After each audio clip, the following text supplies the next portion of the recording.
Hey guys, welcome back to another video on the channel. This is another Kickstarter video where we are looking at something that I backed over 13 months ago, something I'm really excited for. It's an upgrade for my PC. I've been waiting for this for a long time. This is the Everest by Mountain. Alright, we're going to get straight into the unboxing and then we'll head back up and we'll talk about my initial experiences, and then I'll come back and do a video in about a week or so talking about an actual review, whereas at the moment I haven't had enough time with this. So let's get to the unboxing. Alright, so here it is. We've got the saying on the top here, reach your summit, with the mountain logo here. And then what we'll do, I have already opened this, so don't hate on me too much. Okay, I'm going to drag it out this way so we can flap it open. As you can see, I've got the tripod legs in the way because I haven't got the best overhead cam set up. And there it is. And then we've got this great picture on the front here, which I'll try and get in better. There we go. So you can pause and read that if you like. Let's get back down here. We've got the keyboard itself. I'm going to try and take it out as best I can. Sorry, my hand's in the way. I'll lift this up to show you. So you've got an aluminium top plate, and you can even see the milling lines on it. I've watched someone else's review, a couple of other people's review. I know Random Frank P got a complete pre-production keyboard with the milling lines on. I'm not entirely sure what he said about it, but I actually quite like it. I think it looks quite cool. Let me try and show you. Whoop, there we go. I don't hate it.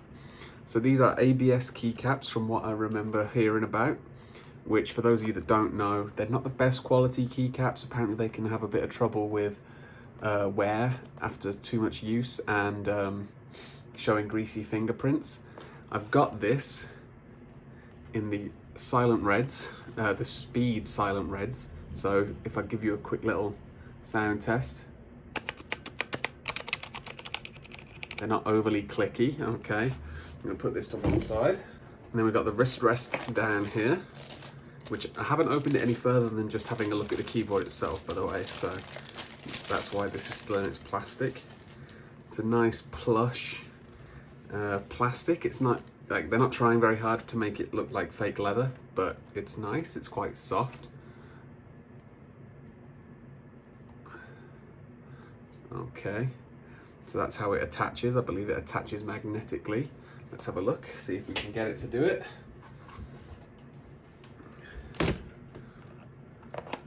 Yeah, so that is magnetically attached. It's not a very firm connection, but obviously when it's flat on your desktop, that shouldn't be a problem. Now this is the best part about this box, so I'm going to bring it all the way out of frame.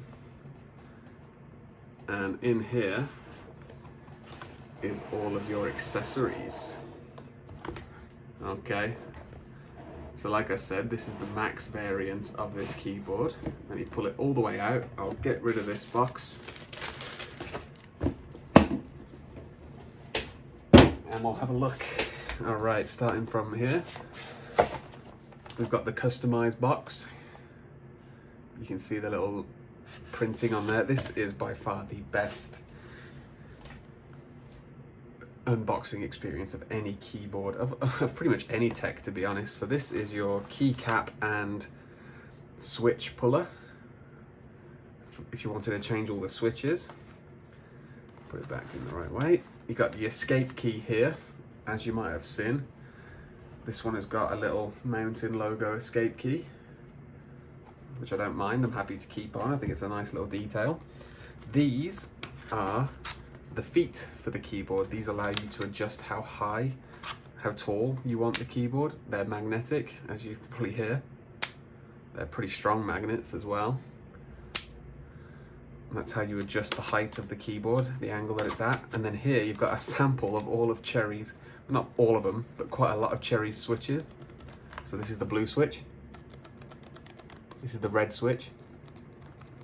Silver switch. Brown switch. And then this is my choice, the silent speed switch reds. So that's for that. This is the media dock. So this, you'll see it all set up, but this can be attached and detached, and it's basically a bunch of media keys. You got skip track, play, pause, mute, and this is like the button that controls this dial here. This dial you can set up to be a lot of things, but whether it's volume, brightness, and obviously navigating it.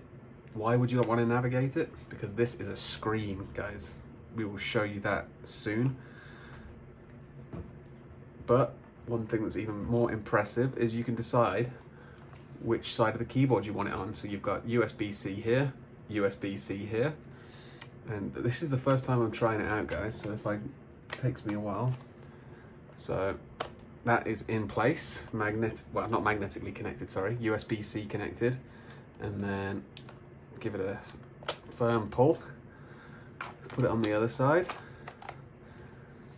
And like I said, this is a customizable screen. It can show you loads of different PC information. It can show you loads of different features for the actual keyboard. You can set your own little logo on here if you wanted to. You've got your caps lock, num lock, what screen lock, yeah, I think, and then whatever G means, which I think might be profile number. So I'm going to leave that dock attached for now, and then we'll just keep these out of the way here. This is the Numpad. Let me show you that, sorry. There's the Numpad box, and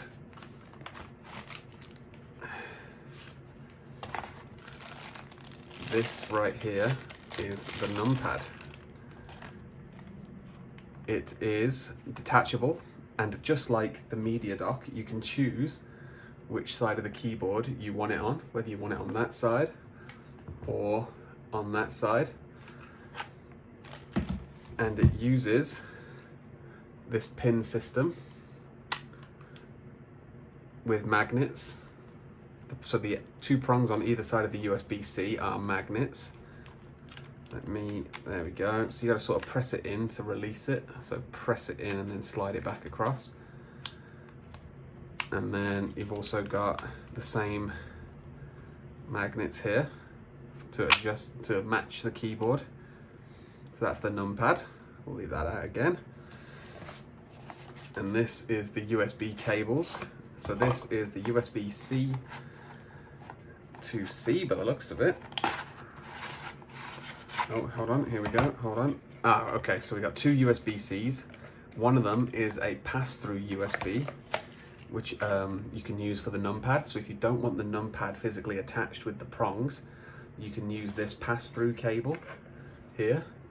So you can just pass it through. Hold on, let me stick it out. There we go. So you can connect those two, and you can attach it to the keyboard and keep it off to the side if you don't use the Numpad regularly. And then the actual USB to your computer is a USB-A to C. And the keyboard itself has a USB-A pass-through that you can use for either like an SD card reader or a wireless dongle for your headphones or for your mouse, anything like that. So that is the unboxing for you.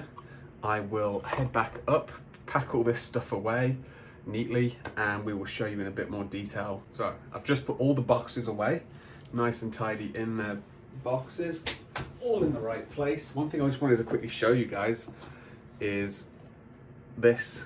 I just think that's a really cool detail. It's just a little flip top, and that's a solid piece of plastic just to represent the logo.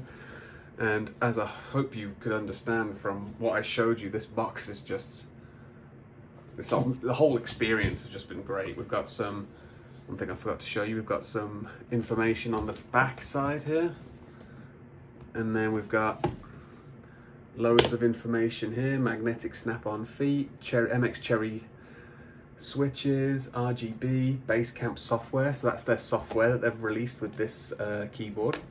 It's pretty good from what I've heard. It's still a little bit buggy, and they're definitely working on it every day. You've also got a table of contents here.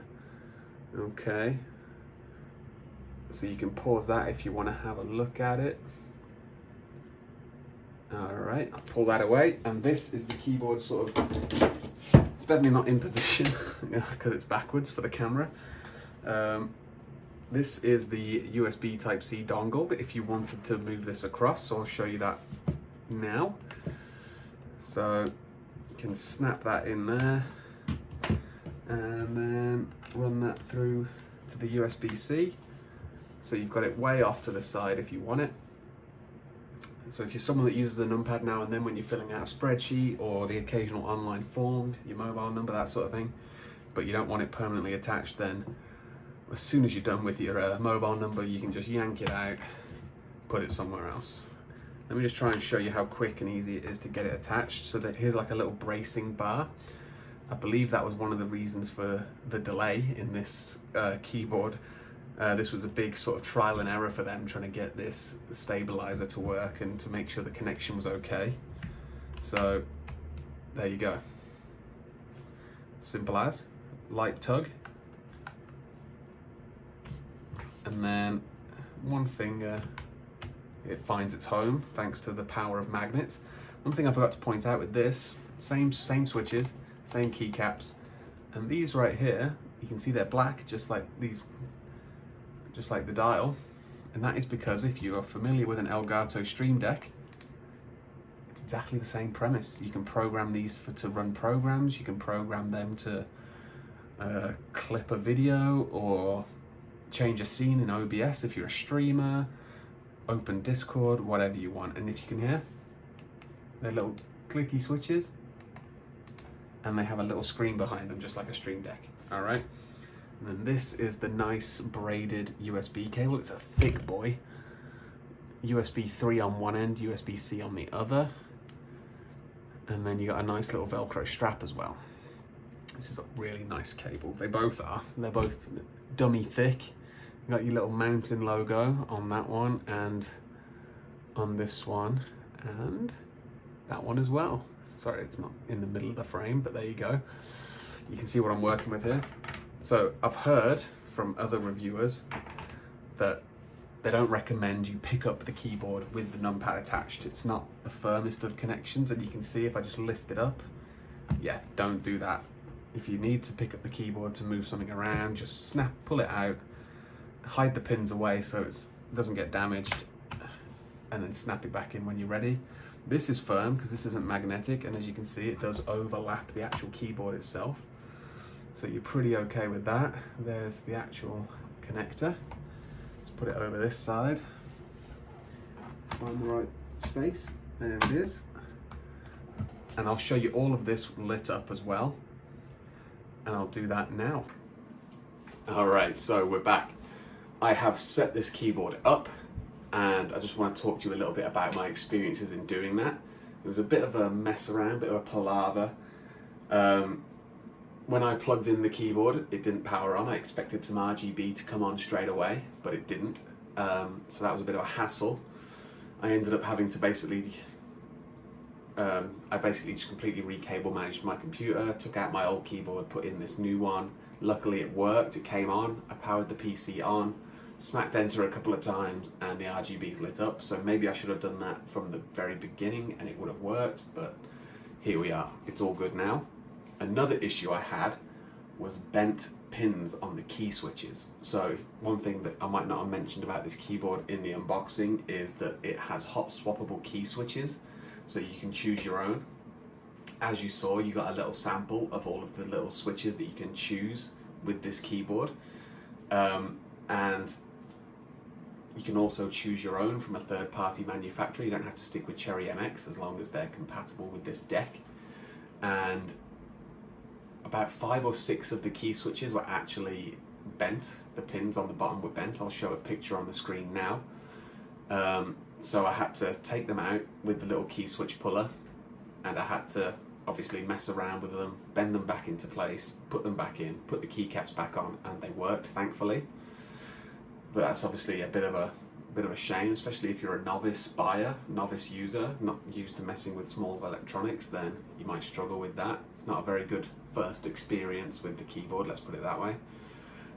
One thing that I forgot to show in the video is this cable management on the back here. I don't know if you can see that, but you've got all these crazy cable runs. The USB-C cable, the USB-C cable gets plugged in down here, and then you've got a USB-A on top for pass-through, and then obviously your 2 USB-Cs, one on each side for the media dock you can choose. But you've got all this cable pass-through, whether you want to run mouse cables plus the keyboard cable. I currently have mine set up to run out and up here under the media dock, so it keeps it a bit more hidden. I'm going to show you my little setup right now, and we'll talk a bit more about it. Alright, so here is the setup. Oh no, my apologies, it's not even finished. Look at that. Magnetic wrist rest, there it is. Okay, so I have done some configuration on this, as you can probably tell. This is the digital display dial I was telling you about. Okay, so I've got my little YouTube logo on there. You press it once and you can get to all of these different options. We've got volume, lighting, and loads of other things, brightness, PC info, which can show you your CPU usage, your GPU usage, things like that. And then if you just leave that as it is for however long you want, you can set the duration, but I've got it set to 5 seconds and it'll default back to the screensaver, as it were. Got the RGB set to red, and that's just how I like it. My PC's red. I've got an RGB strip around the edge of my desk that's red. So on the numpad here, you can see that I've set up some buttons. I've got a button that launches Task Manager, that was a default, but I've set up a button that launches Discord. This one launches YouTube, so it'll load up your web browser and then take you to your YouTube page, in my case, and then it's the same with Facebook. This takes me to my Facebook page. If you're not following me on Facebook, it's facebook.com/BFRJake. Okay, you can find me there. I post about videos coming up. All right. One thing I also didn't mention is that I will adjust this one sec and show you. So you can see there that that is a LED strip. Now you can probably tell there is quite a lot of sun. I have turned my lights off, but there's a lot of sun coming through the blinds. That it's not really casting much of a light on the desk, which is a shame, because it'd be great if they were bright enough to do that, but it's more of just a low light bit of ambience really. And same with the keycaps. You can see that the keycaps here are slightly raised, which shows the light under them. Again, this is on 100% brightness, guys, and this is not crazy bright. I hope you can see that display dial. There we go, let me show you them. That's pretty good right there. So they are quite bright, a lot brighter and crisper than on the camera. Like I said, this isn't a full review. This is just an unboxing and a setup shot. So let me take you back to the old face cam and we'll do a bit more talking. So that is the keyboard as it stands right now. I'm going to use this for a couple of days to a week, get some gaming in, use that numpad, try and make use of those display dial buttons and the actual display dial itself, the digital dial. And I will let you know how convenient it is so far with what I've done with the customizable buttons on the numpad. It's super easy to do. The Basecamp software is pretty intuitive. I haven't come across any bugs yet, but it's still kind of in beta as this is such a new product. So I will be back to give you a full rundown of what I think of the keyboard, how well it is, how well those cheaper keycaps kind of hold up. At the moment, I'm not really seeing any grease. I don't know if you saw any, but I don't think so. But at the moment, I'm really enjoying it. It is a bummer about the key switches. If you're not confident on hot swappable key switches and being able to fix them, I would probably avoid this mountain. If you're watching for some ungodly reason, you need a bit better quality control, okay? One thing that I do want to mention as well is kind of how long this took. So like I said in the intro, it took 13 months for this thing to arrive. It was delayed with Brexit, it was delayed with the pandemic, it was delayed because the configuration I chose was less popular. I chose the UK layout for the key caps. I chose the silent red switches, and that was basically it. That's why it got delayed. I got a couple of it, they were really good at communicating. I got an email directly from one of the guys that works there saying, hey, because you've chosen a less popular configuration, you can either wait and we'll get it out to you, or here are your options if you want one that's ready to ship right now. Unfortunately, two of those options were gunmetal grey, which I didn't want because everything that I own is black for the PC, so I didn't think the gunmetal grey would look that well. They were very communicative throughout their Kickstarter campaign, but obviously delays happened. It's not their fault. They launched this campaign a month or two before the pandemic hit, so that was really unfortunate for them. But guys, if you like this one, like, comment, subscribe, follow me on Facebook, BFRJake, and I will catch you in the next one.